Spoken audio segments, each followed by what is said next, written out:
उन्हीं के उस पूरे काल में एक कोरोना काल आया और यहाँ पे चेयरमैन भी जो रही थी 5 साल, 2 साल जो कोरोना काल आया, उन्होंने उसमें क्या किया, कुंडी लगाकर घर पे छुप के बैठ गए कि उनको कोई कोरोना ना हो जाए। पर क्या मेरे पिताजी ने कोई संजीवनी बूटी खाई थी? क्या वो हमारे पिता नहीं है? क्या वो कोई साधारण मनुष्य नहीं है? लेकिन वो ना उस समय विधायक थे ना चेयरमैन थे, फिर भी घर से निकल पड़े, 25,000 लोगों को राशन बांटा, लड़कों को सबको चप्पलें बांटी, ऑक्सीजन की सिलेंडर पहुंचाए और दवाइयां पहुंचाई। क्यों? कभी सवाल किया कि भैया तुम यहाँ क्यों आ रहे? तेरी भी तो 3 बच्चियां घर बैठी हैं, वो भी तो बीमार हो जाएंगी, या तुझे कुछ हो गया फिर उनका क्या होगा, घर बैठ। लेकिन तब भी उन्होंने कहा मेरी माताएं बहनें पीड़ित है, जाना तो पड़ेगा। हमने जाने दिया क्योंकि हम बच्चियां भी समझदार हैं। पापा सही कह रहे हो, वो परिवार है आपका, हमने जाने दिया। उस पूरे 2 साल कोरोना काल में क्या विधायक एक बार भी आया, पूछा आपसे? क्या सड़कें बनी?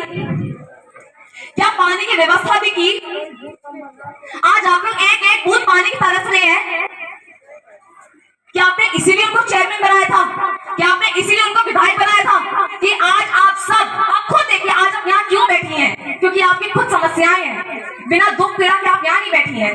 औरत कभी खाली नहीं होती है, उसके पास 10 काम होते हैं करने का। मुझे नहीं पता, मेरे घर में मेरी माँ है, वो दिन रात कैसे लगी होती है, कभी किचन में लगी होती है, कहीं बच्चों खाना बनाती है, कभी सफाई में लगी रहती है। गृहस्थ जो होता है वो एक औरत से ही बनता है। तो मुझे नहीं समझ में आ रहा, आप सब अगर गृहिणी घर यहाँ बैठी है, अपना 2 घंटा में दे रही है, तो किसी दुख या समस्याएं की वजह से बैठी होंगी, पीड़ित होंगी, तभी ना आप यहाँ बैठी है। एक बात बताइए, 2 लाख की संख्या है यहाँ पे, क्या 50 टैंकर से आपकी प्यास बुझ सकती है पानी की? 50 टैंकर से आपकी पानी की प्यास बुझ जाएगी? 10 साल उनके कम थे क्या आपको पानी की व्यवस्था नहीं की जाए? 5 साल क्या कम थे उनके लिए कि पानी की व्यवस्था नहीं की जाए? घड़ियालू आंसू दिखाए गए 5 साल पहले, जब उनके मुजरिम भी पकड़े गए, आज से 5.5 साल पहले पकड़े भी गए मुजरिम, उसके खिलाफ कोई कार्रवाई की?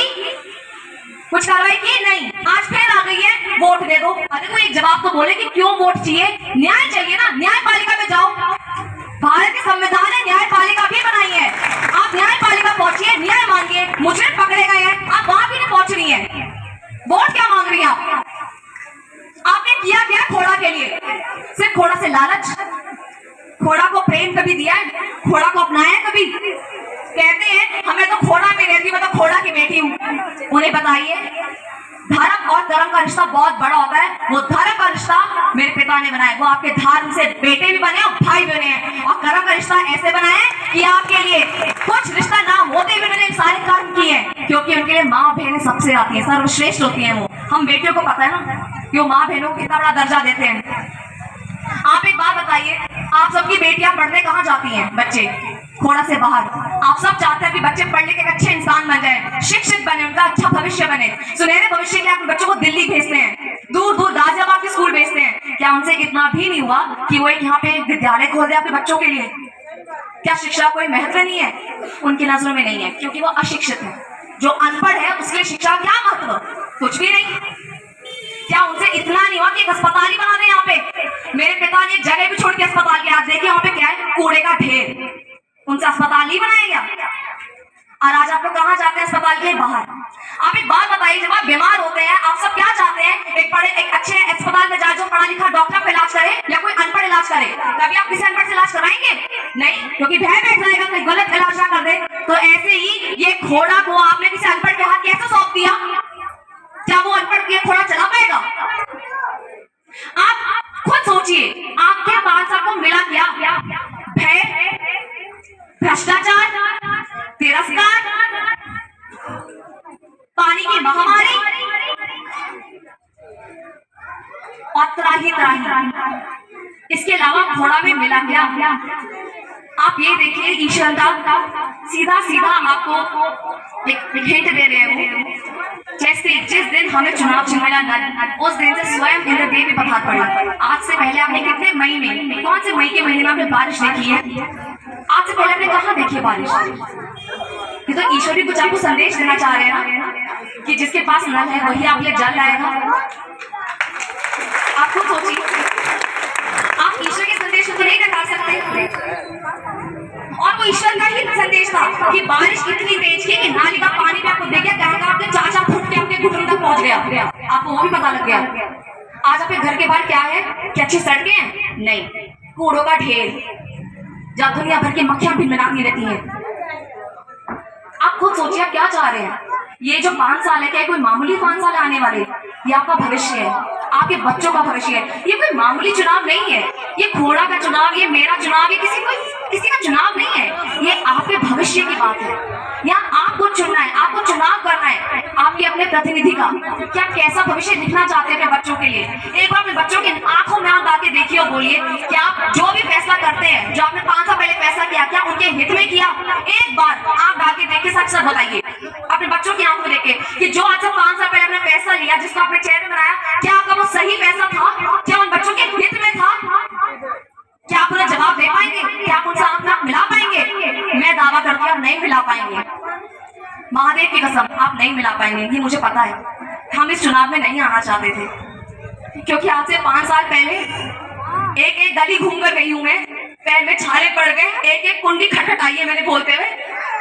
मेरे पापा को गलत फंसाया गया है, वो मेरे पापा बाद में है, आपके भाई बेटे पहले हैं। 10 साल उन्होंने अपने जीवन के सबसे कीमती समय उन्होंने यहाँ खोड़ा में दिया है, हम बच्चों को नहीं दिए। हम छोटे थे तब भी हम समझ गए थे कोई बात नहीं, पापा खोड़ा का ध्यान देना, खोड़ा भी अपना परिवार है। मैं बोलती रही 10 महीने पापा कारावास में बंद है, बाहर ले आओ, झूठे इल्जाम में बंद है। और बाप के बिना घर क्या होता है आप सब पहचान सकते हैं। अगर मां नींव होती है ना तो बाप छत होता है।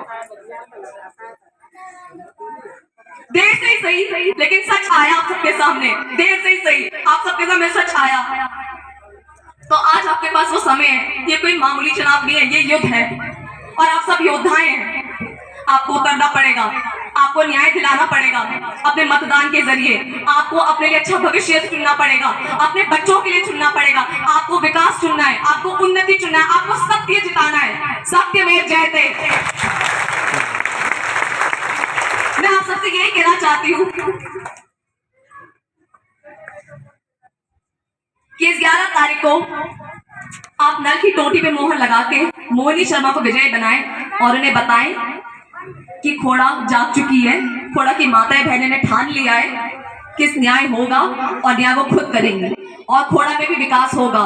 खोड़ा में रावण राज नहीं चलेगा, खोड़ा में सिर्फ राम राज चलेगा और खोड़ा के बेटे का वनवास अब खत्म हुआ। श्री रामचंद्र जी 13 तारीख को वापस लौट आ रहे हैं और खोड़ा की माताएं बहनें खुद इनका राज तिलक करेंगी। बोलिए मेरे साथ, पंडित अमरपाल शर्मा विजयी भव। विजयी भव। फिर से बोलिए, पंडित अमरपाल शर्मा विजयी भव। कहते हैं माँ और बहन का जो आशीर्वाद लगता है ना, स्वयं यमराज भी अपने हथियार टेक देते हैं, वो माँ बहन की ताकत होती है। तो वही प्रेम आपको दिखाना है 11 तारीख को।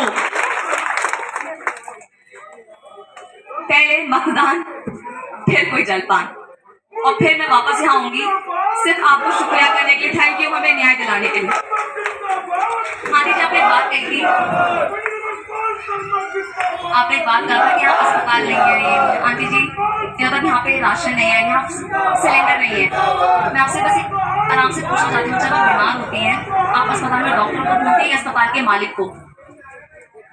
डॉक्टर ढूंढोगे ना। तो जब खोड़ा की समस्याएं आएंगी, जो खोड़ा की निजी बात होंगी, तो खोड़ा के चेयरमैन को ढूंढेंगे। तो जल की व्यवस्था खोड़ा की प्रॉब्लम आती है।